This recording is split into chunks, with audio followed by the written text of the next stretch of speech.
இதோ வருகிறார்.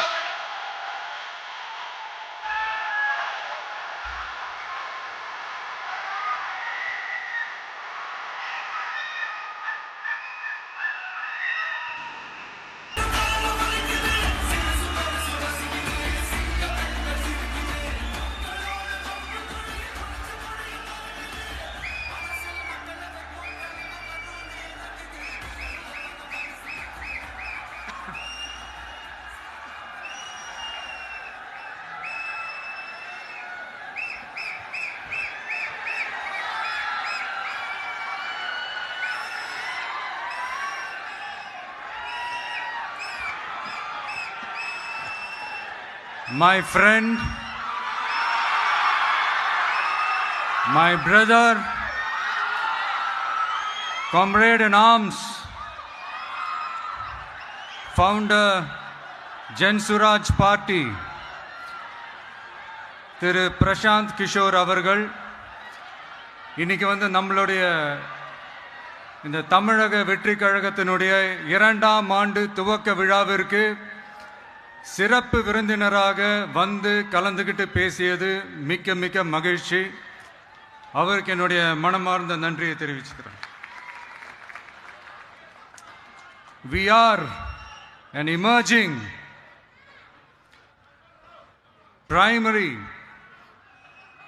political force in Tamil Nadu politics with a firm commitment to create history in the upcoming 2026 assembly elections of Tamil Nadu, like 1967 and 1977 assembly elections of our state. Without compromising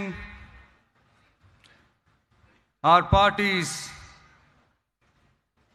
ideological principles at any cost, I am here to collaborate and work with you towards upholding the secular and democratic ideals in TN and beyond. என் நெஞ்சில் குடியிருக்கும்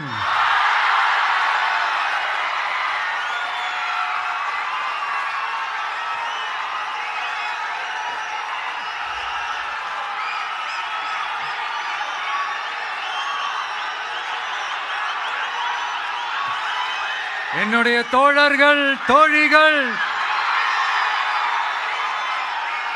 எல்லாருக்கும் என்னுடைய வணக்கம். வணக்கம் வணக்கம்.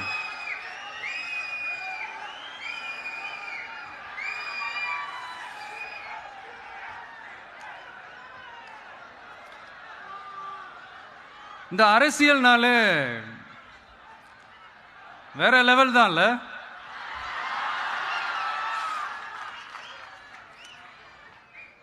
ஏன்னா இந்த அரசியலில் மட்டும்தான் வித்தியாசமான ஒன்று நம்ம பார்க்கலாம். யார் யாரை எப்போ எதிர்ப்பாங்கன்னே நமக்கு தெரியாது.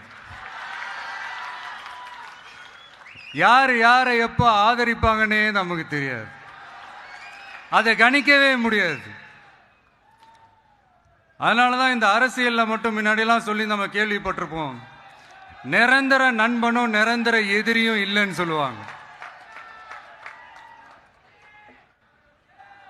அரசியலுக்கு யார் வேணாலும் வரலாம், அது ஒரு ஜனநாயக உரிமைன்னு சொல்லுவாங்க. ஆனால் மக்களுக்கு ரொம்ப ரொம்ப பிடிச்சி போன ஒருத்தன் அரசியலுக்கு வரான்னா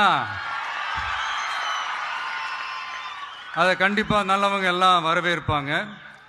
ஆனால் ஒரு சில இந்த அதிகார இல்லை அது வேணாம்,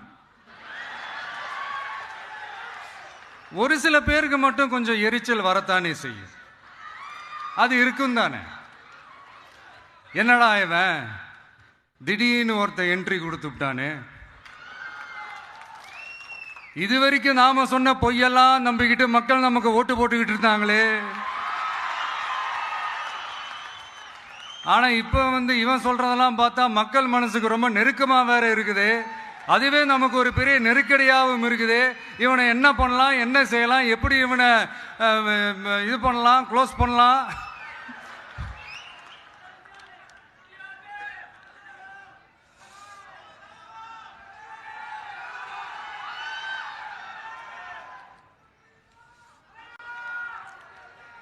எப்படி இவனை க்ளோஸ் பண்ணலாம்? ஒரு கன்ஃபியூஷன் ஒன்று வரும். அந்த கன்ஃபியூஷன்ல கத்துறதா கதறதா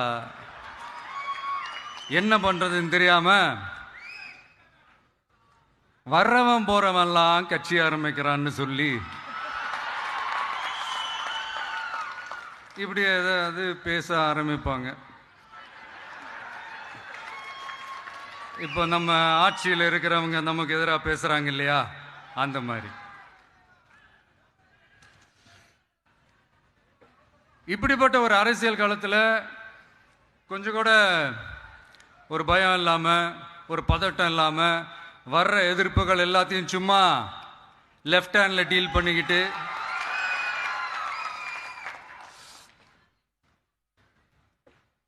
இதோ நம்மளுடைய தமிழக வெற்றி கழகம் முதலாவது ஆண்டை கடந்து இப்போ 2வது ஆண்டில் அடி எடுத்து வைக்கிறோம். இந்த ஒரு காலகட்டம் தான் மிக முக்கியமான ஒரு காலகட்டம். ஏன்னா ஒரு அரசியல் கட்சிக்கு ஒரு பெரிய பலமே அந்த கட்சியினுடைய கட்டமைப்பு தான். அதுதான் அந்த கட்சியினுடைய ஒரு வேறு மாதிரி, ஒரு அடிப்படை பலமே அதுதான். ஒரு ஆலமரம் மாதிரி ஒரு கட்சி ஒன்று வளரணும்னா அதுக்கான அந்த வேர்களும் விழுதுகளும் ஸ்ட்ராங்காக இருக்கணும் இல்லையா? அப்படிதான் நம்மளுடைய இந்த அமைப்பை பலப்படுத்துகிற ஒரு வேலையை தான் இப்போ நம்ம செஞ்சுக்கிட்டு இருக்கிறோம். தமிழ்நாடு முழுக்க மாவட்ட நிர்வாகிகள் எல்லாரையும் தேர்ந்தெடுத்து அறிவிச்சிட்டு இருக்கிறோம்.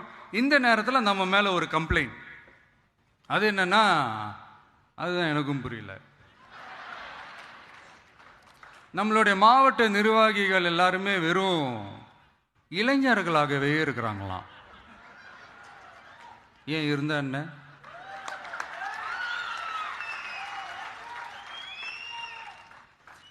அறிஞர் அண்ணா அவர்கள் கட்சி ஆரம்பிச்சப்பா அவர் பின்னாடி நின்னதும், புரட்சி தலைவர் எம்ஜிஆர் அவர்கள் கட்சி ஆரம்பிச்சப்பா அவர் பின்னாடி நின்னதும் வெறும் இளைஞர்கள் தான். அந்த இளைஞர்களால தான் 1967லயும் 1977லயும் அந்த 2 தேர்தலையுமே ஒரு மிகப்பெரிய ஒரு வெற்றி கிடைச்சது. வரலாறு, அதுதான் வரலாறு. இப்போ அதே மாதிரி நம்ம மேல இன்னொரு கம்ப்ளைண்ட், அது என்னன்னா, நம்மளுடைய கட்சி நிர்வாகிகள் எல்லாருமே சாதாரண குடும்பத்திலிருந்து வந்தவங்களாம். அதே தான் இங்கேயும் கேட்குறேன், ஏன் வரக்கூடாதா?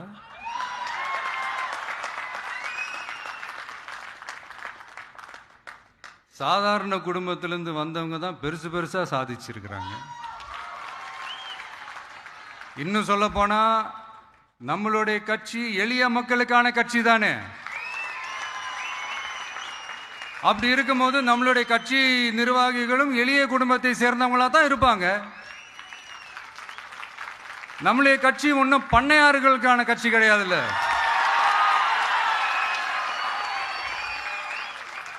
முன்னாடிலாம் அந்த காலத்துல பண்ணையாருங்க தான் பதவியில் இருப்பாங்க. இப்ப கொஞ்சம் உள்டா மாறிடுச்சு, பதவியில் இருக்கிறவங்களாம் பண்ணையாரா மாறிடுறாங்க.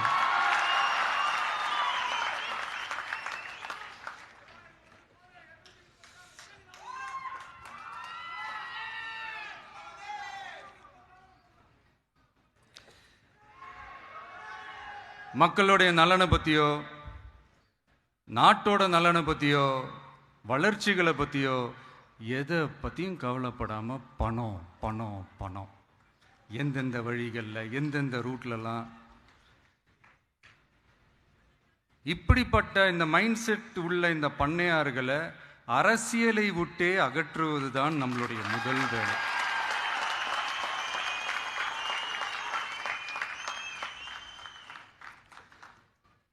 அதை ஜனநாயக முறைப்படி நம்ம செய்யறதுக்கு தான் 2026 தேர்தலை நம்ம சந்திக்க போகிறோம். அந்த தேர்தலை சந்திக்க ரொம்ப ரொம்ப முக்கியமான விஷயம் பூத் லெவல் ஏஜென்ட்ஸ், BLA அப்படின்னு சொல்லுவாங்க. அது ரொம்ப ரொம்ப முக்கியம். ஏன்னா நீங்கள் பார்த்தீங்கன்னா தமிழ்நாட்டில் அந்த பெரிய பெரிய கட்சிகளுக்கு தான் அந்த BLAலாம் ரொம்ப ஸ்ட்ராங்காக இருக்கும்னு சொல்லுவாங்க. ஒரு அப்ராக்சிமேட்டாக ஒரு 69,000 பூத்ஸ் இருக்குது. அது எல்லாத்துக்குமே பூத் ஏஜென்ட்ஸாக நம்மளுடைய கட்சி தோழர்களை தான் நியமிக்க போறோம். கூடிய சீக்கிரமே பூத் கமிட்டி மாநாடுன்னு ஒன்று நடத்த போறோம். அன்னைக்கு தெரியும் தமிழக வெற்றி கழகம் எந்த ஒரு பெரிய கட்சிக்கும் கொஞ்சம் கூட சளைச்சதில்லைன்னு. அன்னைக்கு தெரியும் தமிழக வெற்றி கழகம் தமிழ்நாட்டில் முதல் சக்தியா, முதன்மை சக்தியா, பவர்ஃபுல்லா இருக்குதுன்னு அன்னைக்கு ப்ரூவ் ஆகும். இப்ப புதுசா ஒரு பிரச்சனை ஒன்று கிளப்பி விட்டுட்டு இருக்கிறாங்க. மும்மொழி கொள்கை.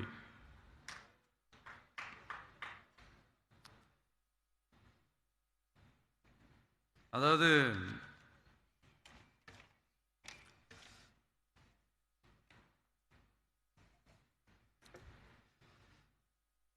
இதை இங்க செயல்படுத்தலைன்னா இந்த கல்விக்கான நிதியை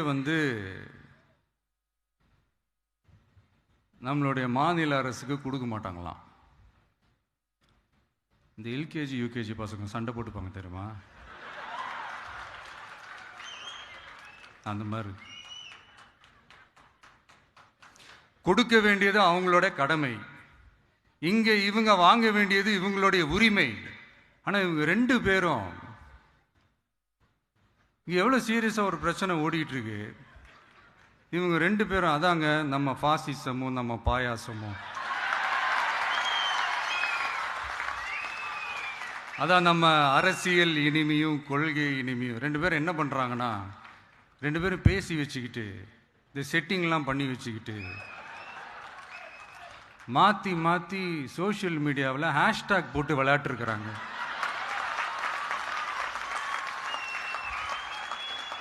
இங்கே என்ன நடந்துகிட்டு இருக்கு?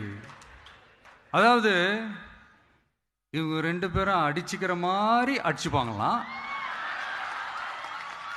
அதை நாங்கள் நம்பணுமா? மக்கள் நம்பணுமா? What bro, it's very wrong bro.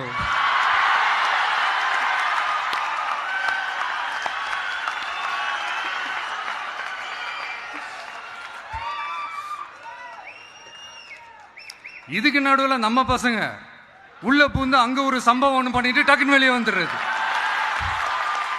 TV K for TN அப்படின்னு சொல்லி. யார் சார் நீங்களா? எங்க சார் இருக்கிறீங்க? ஸ்லீப்பர் செல்ஸ் மாதிரி.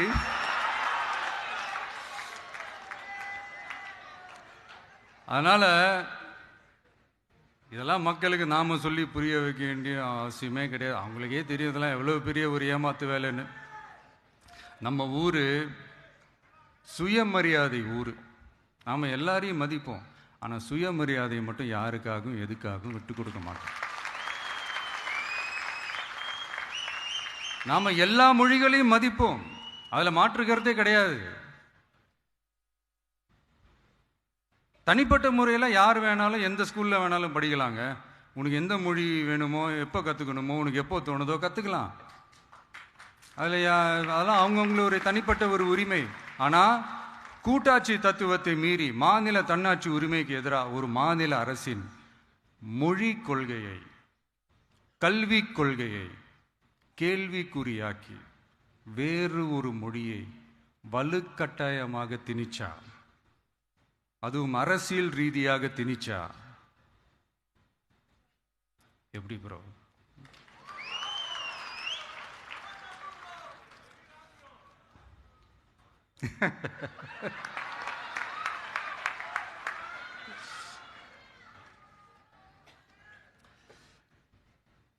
அதனால நம்மளுடைய தமிழக வெற்றி கழகம் சார்பாக நாமளும் இந்த பொய் பிரச்சாரங்களை எல்லாம் புறம் தள்ளிவிட்டு இதை நாங்கள் உறுதியாக எதிர்ப்போம்.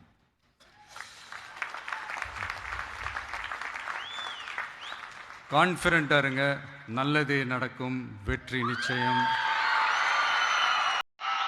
மீண்டும் சந்திக்கும் வரை நன்றி.